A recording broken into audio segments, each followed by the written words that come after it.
आगजनी, पुलिस की गाड़ियों पर बेखौफ हमला, तोड़फोड़। कथित दावा है कि प्रयागराज में चंद्रशेखर आजाद की भीम आर्मी ने जमकर तांडव मचाया है। कानून की खुलेआम धज्जियां उड़ाई गईं। उपद्रवियों में प्रशासन का तनिक भी खौफ नहीं दिखा। लेकिन अब यूपी पुलिस इन पर शिकंजा कसने वाली है।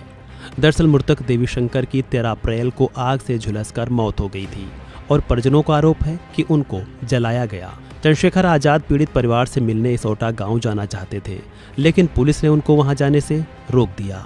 सही सवाल है कि क्या कानून व्यवस्था इतनी कमजोर है कि सांसद महोदय को उनके लोगों से मिलने तक नहीं दिया जा रहा। लेकिन कानून को अपने हाथ में लेना कितना सही है, ये अब सांसद चंद्रशेखर आजाद को भी बताना चाहिए। चंद्रशेखर को रोके जाने के बाद उनके गुस्साए समर्थकों ने हंगामा शुरू कर दिया। पुलिस चंद्रशेखर को हिरासत में लेकर सर्किट हाउस लाई तो समर्थक तोड़फोड़ पर उतारू हो गए। उन्होंने पुलिस वाहनों में तोड़फोड़ की, ईंट पत्थर और लाठी डंडे बरसाए। हालांकि इन सब को लेकर चंद्रशेखर आजाद का कहना है कि ये सब एक साजिश है। उन्होंने इस बवाल को अपने खिलाफ साजिश करार दिया है। चंद्रशेखर का दावा है कि बवाल करने वाले उनकी पार्टी के कार्यकर्ता नहीं थे।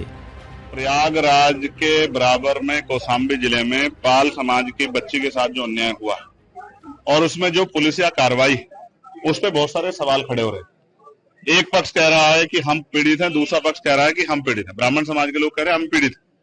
अब ये पता जाके लगेगा मौके पे कि कौन पीड़ित है। इसलिए मैं उन परिवार से मिलने के लिए पाल समाज के आया था, लेकिन पुलिस ने मुझे यहाँ रोक लिया और मुझसे कहा कि अभी लॉ एंड ऑर्डर की सिचुएशन अच्छी नहीं है, आप कुछ देर इंतजार कर लें, उसके बाद हम आपको जाने की इजाजत दे देंगे। मैं यहाँ इंतजार कर रहा हूँ पिछले 2.5 घंटे से, लगभग अब 2.5 घंटे होने को आए। मैं यहाँ इंतजार कर रहा हूँ कि मुझे वहां जाने की इजाजत मिले और मैं उस परिवारों की आवाज को उठा पाऊं, मैं जान पाऊं सत्य क्या है।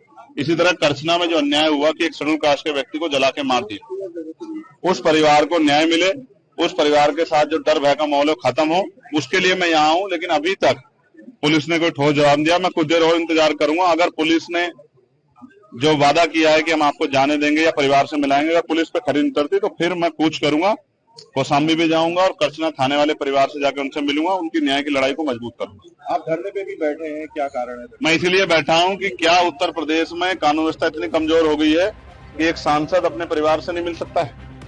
बहरहाल करछाना तहसील के इसौटा गांव में हुए इस बवाल के बाद पुलिस ने धरपकड़ भी शुरू कर दी है। करीब 20 लोगों को गिरफ्तार किया गया है। बवाल के बाद मौके पर मिली करीब 42 गाड़ियों को भी पुलिस ने सीज कर दिया है और कहा जा रहा है कि उपद्रवियों के खिलाफ अब NSA के तहत कार्रवाई होगी।